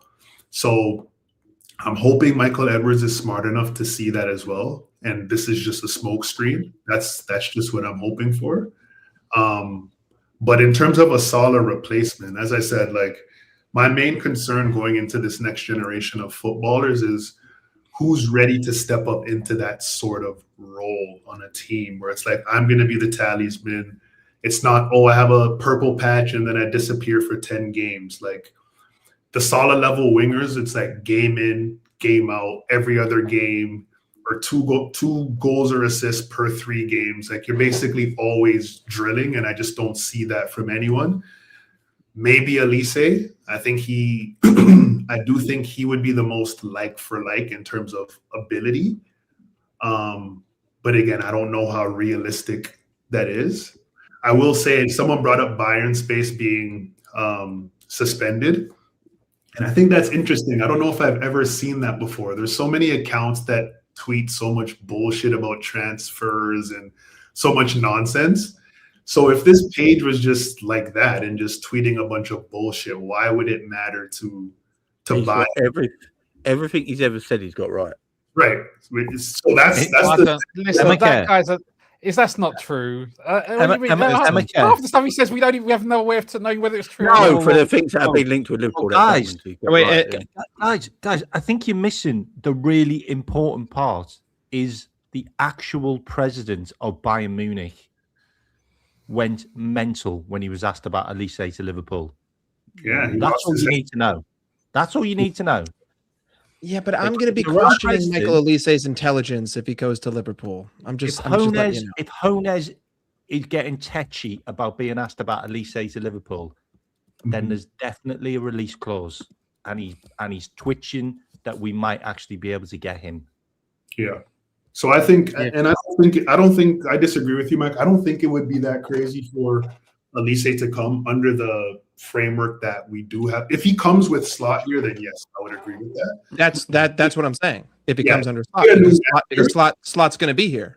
Yeah, I don't see, like, in terms of FSG, the way they think as businessmen. Like Husam, you brought up before, like these guys are businessmen in terms of they've made a major investment in these players.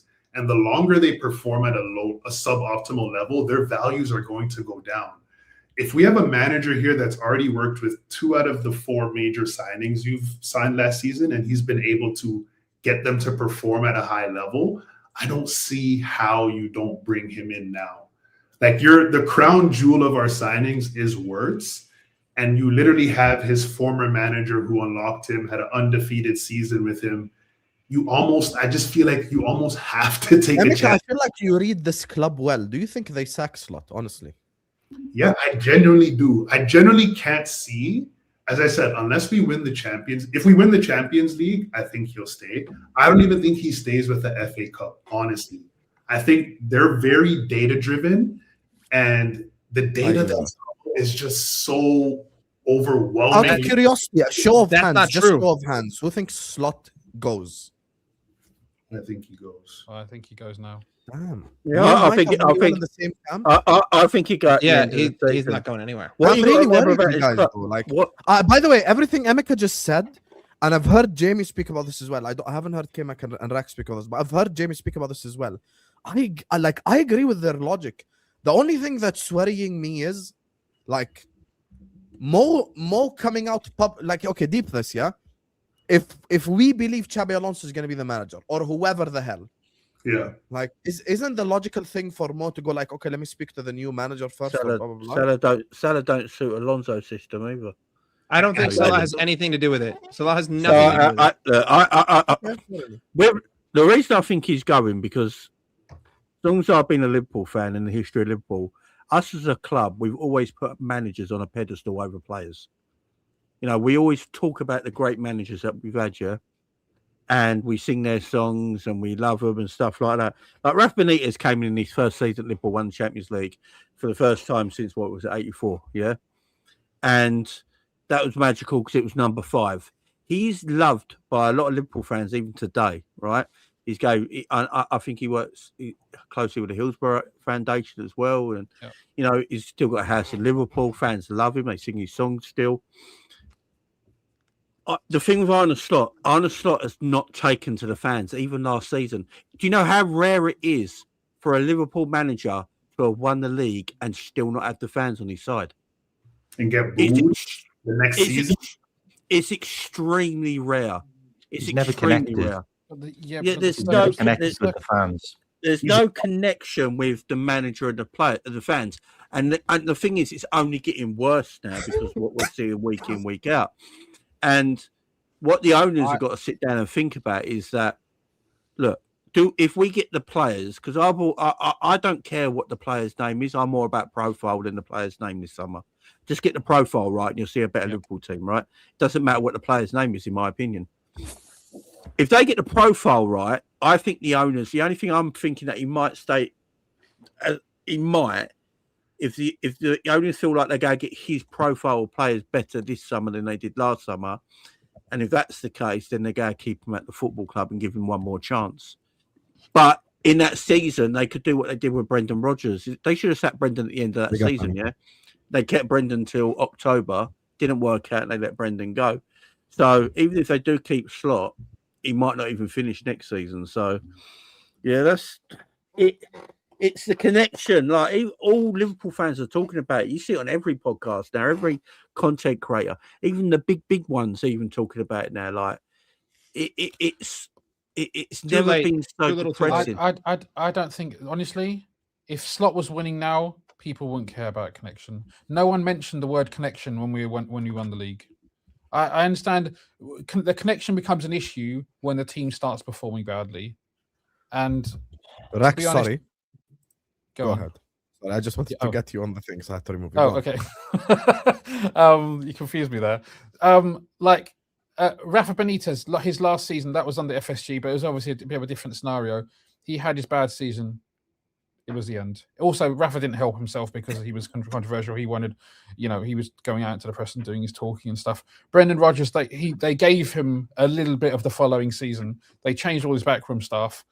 Things didn't turn around. Klopp was available. Yeah, but that's what's annoying me, Rax. Like, that's what's annoying me because, like, we know that 7 games into the season, we're going to be having these same dumbass conversations again, man. Like, we're all intelligent during the Rodgers era. When they didn't sack him, we all sat there and go, like, we know how this is going to end, don't we? Like, we know deep down. No, but this is why I think, look, there's a level of expectation and you can perform under that to a certain, but we're so much below that level of expectation.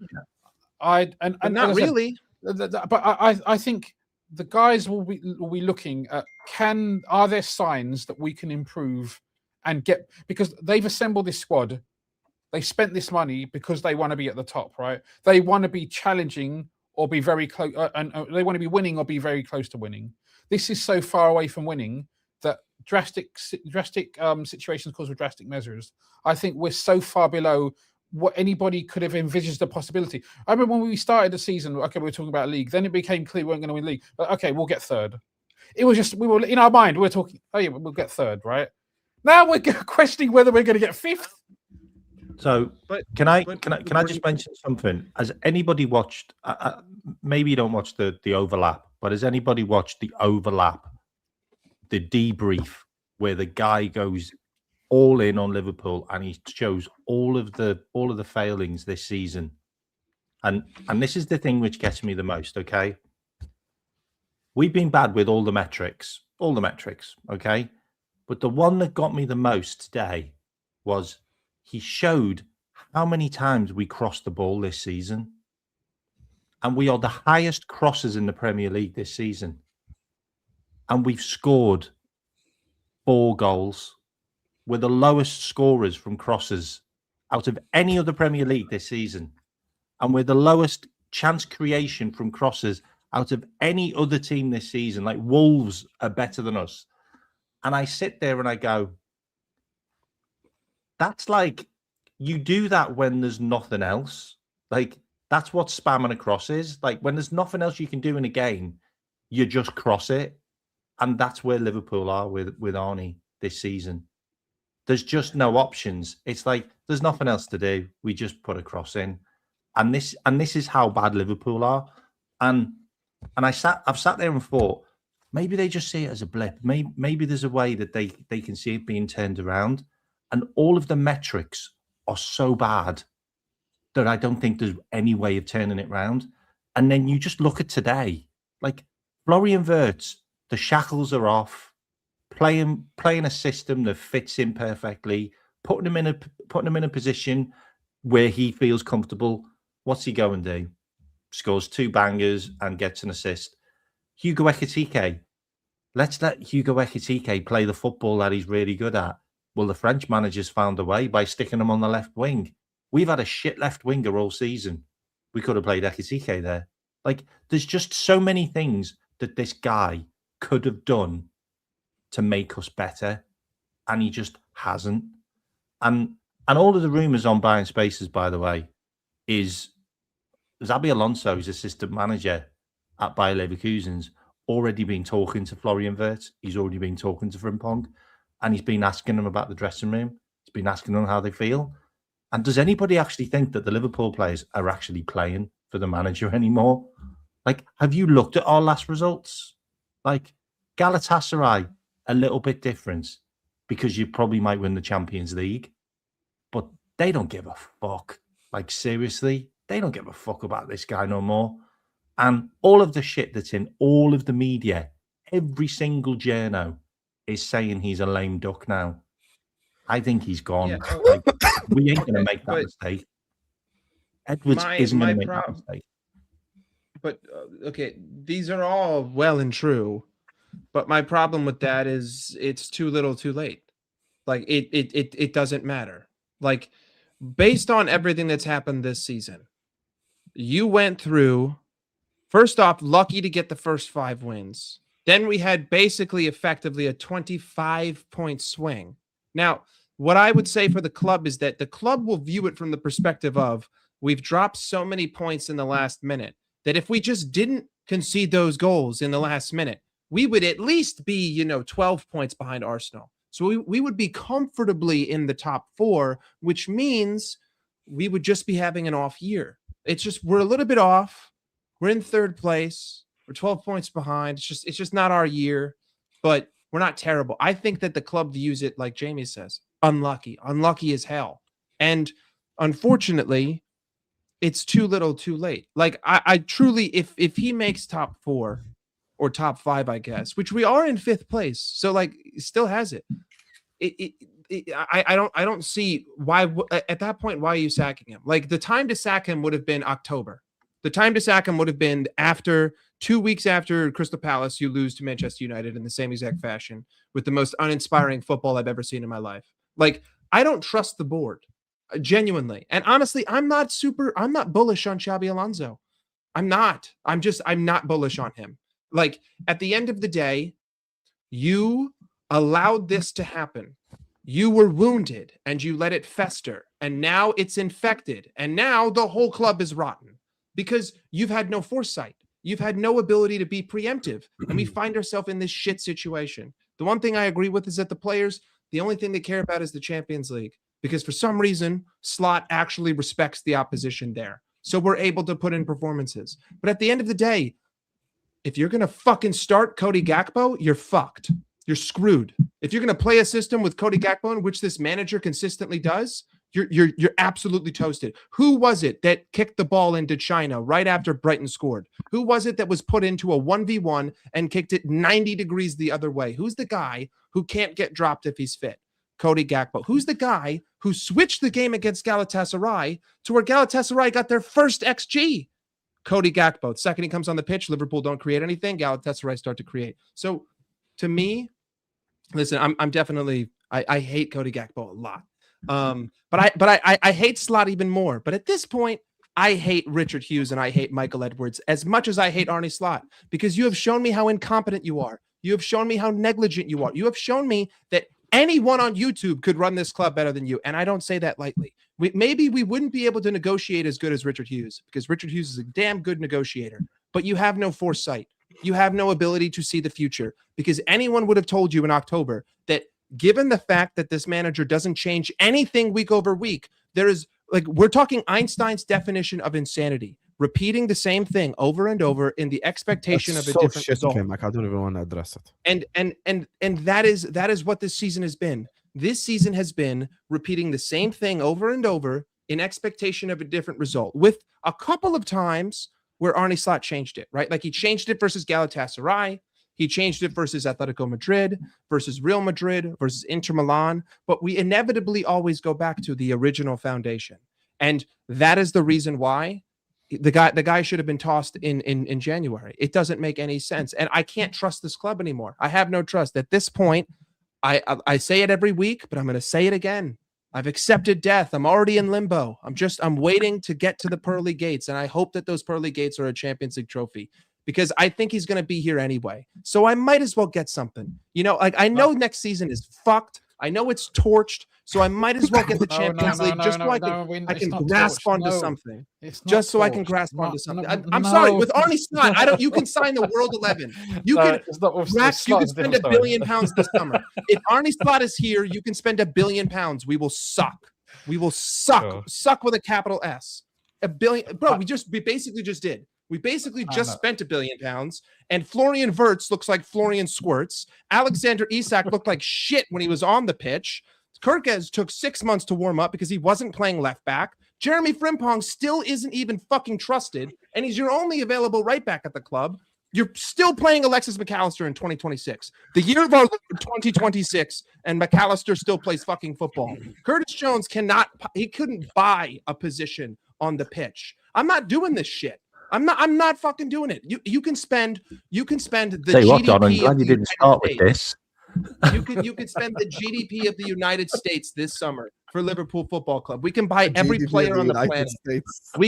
You can buy every player on the planet, and that guess would what? take John W. Henry abducting Pep Guardiola. The other team will still beat you. The other team will still beat you. Bro, I've had it with this guy, dude. This guy has destroyed football for me. He has destroyed it. It. It's done. So I don't know how I follow that, but I'm going to try. There are serious questions, I think, about what's going to happen in the back room at Liverpool. When this news comes out saying that the multi-club model thing has been shelved, when Michael Edwards came back, in the statement that he made, one of the main thing he highlighted was the fact that he was going to be how do you be the head of football if you've only got one football club, right? For head of football for FSG, I think there's going to be serious issues there. I know Richard Hughes already been linked to Saudi, and Michael Edwards possibly as well. I'm not. Rax, that's the only thing that's giving me hope. Like, if Hughes goes to Saudi, then literally Slot has no reason to stay here. Then, because Rax has been he's been watching football for a long time. He'll tell you, and Jamie and K-Mac as well, and Mike, bro.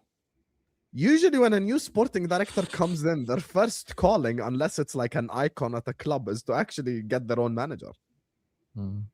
I doubt. If we lose all three, this summer, we're cooked.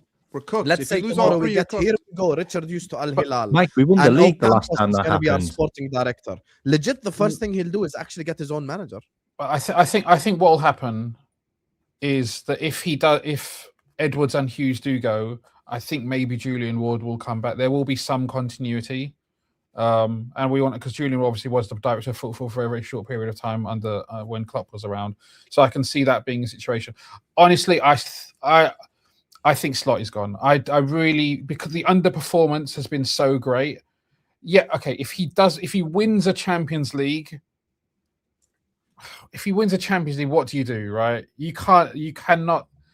Even though I'm not fully saying that he's definitely going to stay, even if we do that, I think if we win the Champions League, he stays. But the underperformance this season has been so drastic right now, and it's not getting better. It's arguably getting worse, and I think it's unfortunate. You guys, I held on a lot longer than you guys in terms of making your decision, but. Maybe that was hope. Don't put me full screen though. Maybe that was hope rather than expectation. But I wanted to give him as much time as he could to turn it around because he did give us he was one of the key components. Whether you say he's the key component or whether you say, I think he was important last season in bringing us to Premier League. So he deserves some credit in the bank. But there's credit in the bank, and you're performing at a certain level. But we are performing way, way below the expected level. And unfortunately, I think he's going to go in the summer. I don't think we're going to win the Champions League because our defense is not strong enough. If we're not good, if you're not the best team, you need a strong defense. We don't have either. I agree with that. Yet you think Virgil's the best centre back in the world.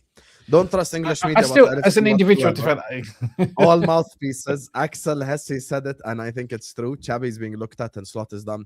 Here's the thing.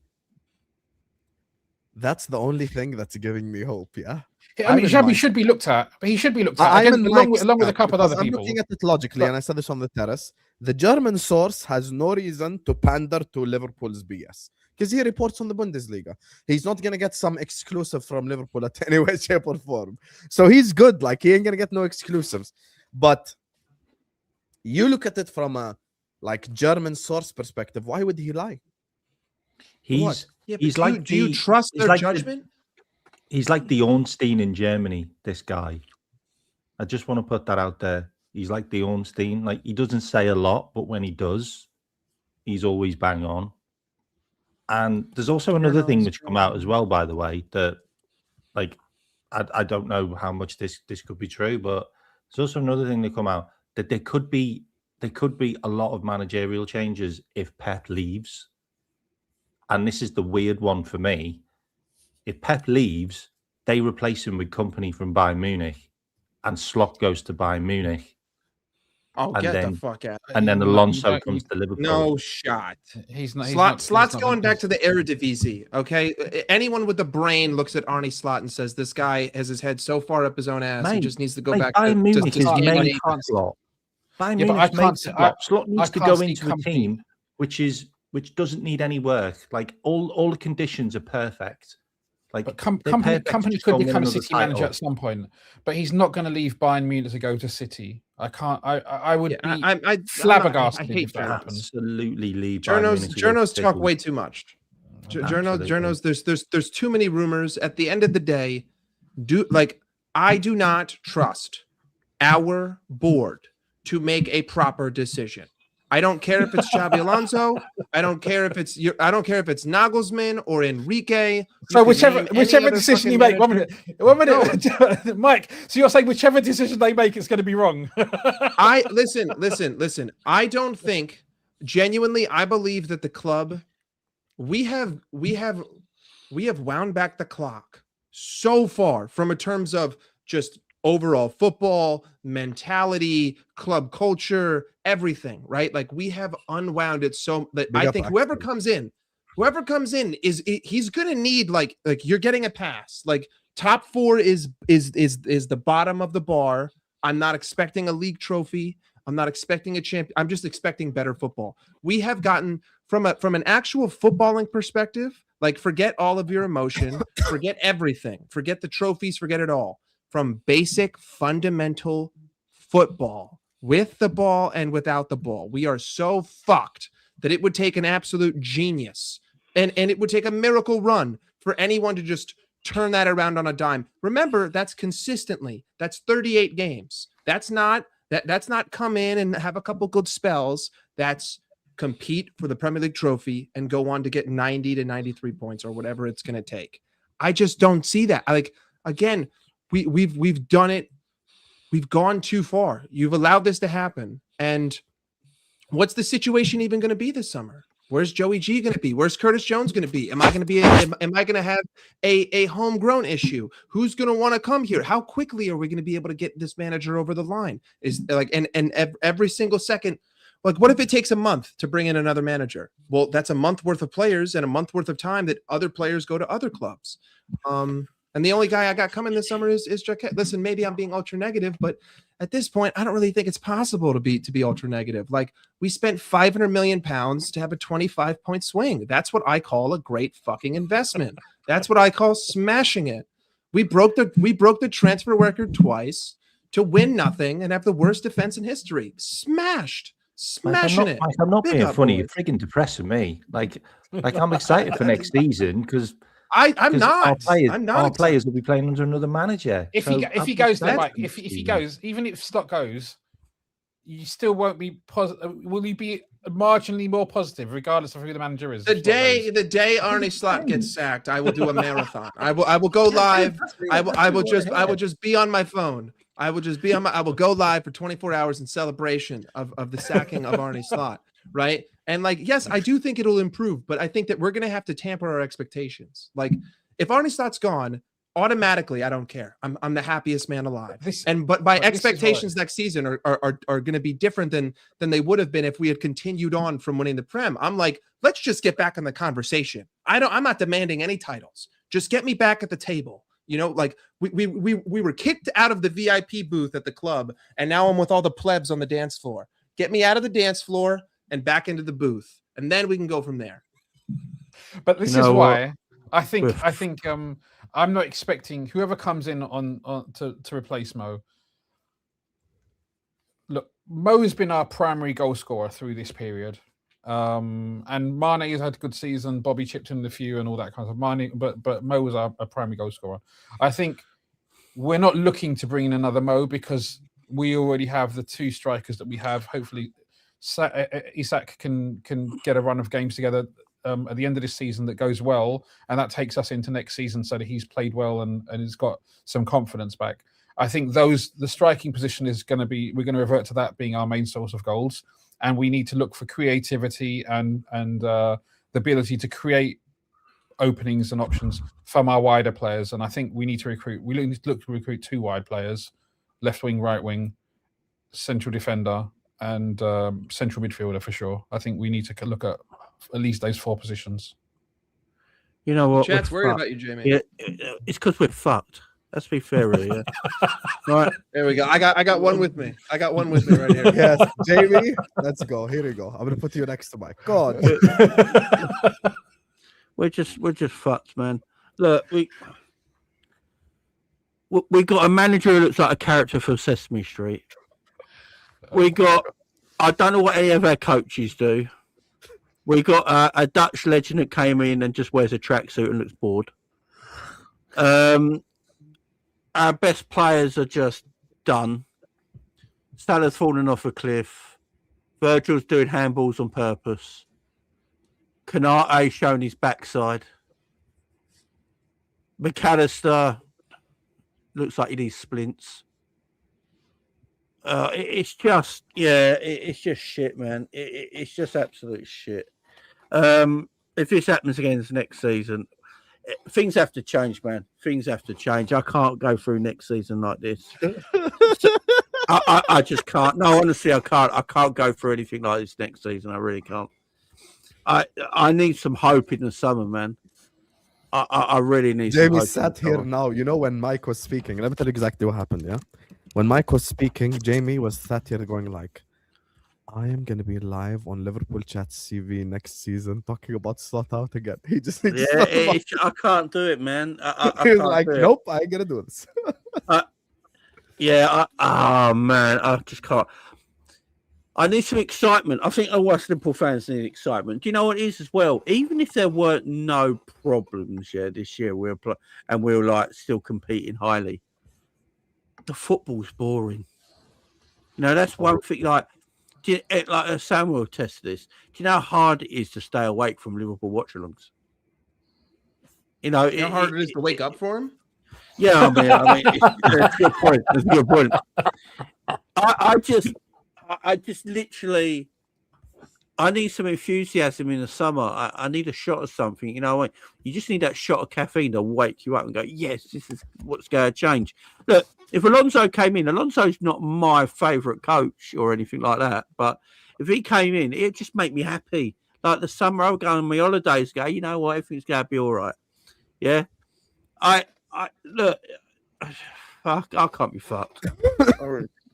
Look, the thing is, it's always going to be hard to move on from Jurgen's This club's football. killed me, man. This club's killed me, man. Screw positivity. Screw positivity. It's always going to be hard to move on from Jurgen's football, but we are so passive, like so slow, so boring. It's like watching Gareth Southgate's England this season. Like, it's just not good. Like, the amount of times I've been excited to go on Don's show at half time just as a pick me up because like the game was so bad. But yeah, I mean for me it's got to be better. It has to be better. Like, and also I think the fans have also shown like how they feel about it, because it's easy to get hold of tickets now. You know, there's fans leaving before we've even finished the game. Hey, Like, mate, there was there's fans 3,000 leaving tickets when we available were on beating match day. Tottenham. Like, we were actually winning the game, and they were leaving. Like, Yeah, because they knew it was going to happen. they don't want to go. Like, there's fans that don't want to go to the game anymore. Like, and when I'm people with you. start, when people start voting with their feet, then that's when it's going to happen. And it's just, there's too many people from media now that are talking about it. Too many people, and all the channels that have all been the slot inners, they're all talking about it as well. So Yeah, but the problem is that the Table club is has put turned. themselves in a lose-lose. Like, we have been Arne Slot out for like half a fucking year, and now you finally decide to pull your head out of your fucking ass, and Mo Salah's leaving. Like, seriously, I finally get it out, and then I realize, oh my god, I can't escape this room. Mo Salah's gone. I've escaped to nothing. We have escaped to nothing. It's complete ridiculousness. Like, at this point, it doesn't offer me anything. What does sacking Slot do? Oh, well, I don't get that fucking year back. You could have saved that year, and I sure as shit don't trust you to sign anybody else. Sure, maybe you'll get players, but you had faith in this guy in October of 2025 to say, you know, he could turn it around. So I cannot. Here's the problem. If Xabi Alonso comes in and it gets off to a slow start, and we all see the football's dog shit, we're all like, what the fuck are you building to? What are you doing? This is England. This isn't Germany, whatever. The club are just going to say, well, you know, we gave Slot a year, so we got to give this guy a year. And like, that's the new precedent. You basically set a precedent that you can have 6 months of being the worst manager in fucking history, and you will still make $300,000 every 2 weeks. Bing, bang, Bob's your uncle. Here's your paycheck. Like, I don't want to do this anymore, bro. Like, I don't trust this club. I don't trust Michael Edwards. I don't trust Richard Hughes. And, you know, it took the match-going fans until 2 weeks ago to, like, start actually voicing their opinion. Where was this at United 2-1? Where was this? Where was this at Crystal Palace 3-0? I don't give a shit if it's the Carabao Cup. Where was this? Where was this energy when everyone was screaming from the fucking rooftops, yo, like, I feel like Mugatu, like I'm taking crazy pills, you know? And of course, you know, we fast forward and everyone's on the same level as you. It's just, it's mind-boggling. And listen, if Xabi Alonso has the balls to come in here in this situation and say, you know, I can be that guy, fair play to him. Does the club have the balls to stack Arne Slot? I'll take Rob Page right now. So Xabi Alonso is a K-Mac, I would take you. I would take you as our manager. I would take you on the touchline versus PSG. I'm not even kidding. Okay. So on that note, let me grab the supers, then we're gonna get out of here. In reality, Isak versus Olise together replace Mo. Yeah, with Olise, of course. But are we gonna sign Olise? That's the thing we have to keep in mind. Is Olise actually going to come to Liverpool Football Club? If he will, then okay, he replaces him. I mean, no problem. Don, Olise's numbers this season. Hang on. People are coming at me. We're still beating PSG, people. I still think that we're winning the Champions League. 2024. Like, yeah. Since 2024, doesn't that include the 19 games at Palace, though? Yeah. He's hot. It's only three difference of GA. I like Olise. He's hot. No Salah replacement, just get a new guy on the right. Okay, Hugo's fan, not the Salah replacement, the guy on the right. No problem. Big up to you, man. Don't forget Hughes, especially. He can F off for me. I actually disagree with you. I actually think Hughes gave us our best transfer window. He probably leaves with his head held high, if anything. It's the ones that haven't made the decision to sack Slot. He's just signed Jacquet. Like, he just got Jacquet like under the noses of Chelsea. Like, this guy can Slot's do it. been that bad, bro. I mean, sorry, Hughes has been that bad. I don't think Hughes been that bad. He got us our best summer ever. Big up to you. She says Mo's honest enough to see that he's slowed down. The move is probably about him maximizing his career independent of Slot's setup. I hear you. That's why when Jamie explained it, I didn't say anything back because he gave a logical explanation. He probably just thinks his time is up at Liverpool Football Club, which is why he wants to move on. I'm just questioning. Like, I wonder if a new manager came in, or maybe this whole Alonso stuff is right, and he spoke to Alonso, and Alonso said, "Yo, I don't really use a player like you." Blah blah blah. It could be a possibility. Someone was like, instead of us just sitting on the bench for the next like 2 years, let's just get a move going. You could be right, really. German media love Alonso and don't rate company. LFC rumors also just to push to Bayern into a swap by fearing Alonso joins Liverpool. Here's my problem with that notion, though. The other thing is, when you say don't rate company, I disagree with you. I think the German media are in love with Vincent Kompany and his press conferences and everything that he says. Like, they're pro Vincent Kompany. You ask a Bayern fan and they're like, yeah, we play amazing football. The football is great. The way that we style and this and that. Like, so many Bayern fans and like German media are very pro Vincent Kompany, bro. I disagree with you with this. You know, I think if a German reporter is coming out and saying that, you know, we might get Alonso, I think we might actually get Alonso. That's the only thing that's giving me hope, really. I'll be honest with you. Anyway, look, we're gonna wrap it up here. Big up to all of you. Please hit the like button. Please subscribe. Every single one of you, please like the video and subscribe on your way out. We're not even at 300 likes. You guys are a bunch of frauds. So I need to interrupt the show more to tell you guys to like and subscribe. So please close the live chat and hit the like button. We got over 1,000 people in here. K-Mac channel is in the description. Please go give him a subscribe. Liverpool Chats TV is in the description. Go give him a subscribe. And Mike Das LFC is in the description. Go give him a subscribe. Rax is here, there, and everywhere. And Emeka you can find exclusively on this channel. Anyway, we're going to redirect you guys over to Donversations. He's live over there. He's an up-and-coming Arsenal YouTuber. Go and show him some love as well. Let's try get him to 500 subs. Every single one of you, go over there, and I'll be there as well. Tell him Husam raid in his chat. Love you all, and I have no idea what I'm going to do tomorrow. Yalla, peace out, Habibis.